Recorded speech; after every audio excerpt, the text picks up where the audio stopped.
I'm so excited. I got a new print filament in the mail. Want to see what's inside? This one was sent to me by UJOYBIO. Here's a quick look at it. It comes wrapped in plastic with the little silicone pack inside to keep it dry.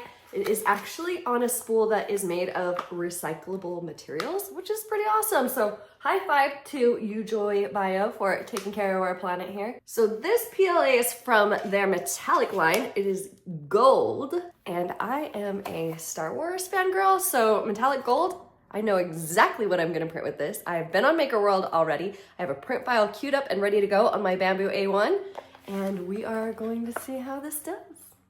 When I saw this C3PO piggy bank, I knew I needed to have one. This is by MakerVerse Designs, and I am in the Maker World app. All I did was select the printer I have, the A1. Under PLA, I selected generic and told the thing to print.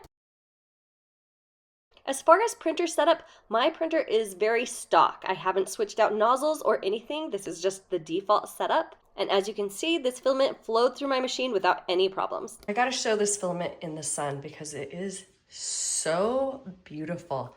Like, young Anakin would be so proud of this guy. Oh my. So if you are looking for metallic PLA, this stuff worked awesome with my A1 on just default settings. I didn't have to change out a nozzle or do anything fancy, and I got a gorgeous print. I'm so excited about this. If this video was helpful, please give me a like, and if you hit that subscribe button, you would absolutely make my day. Thanks for being here. Have a good one.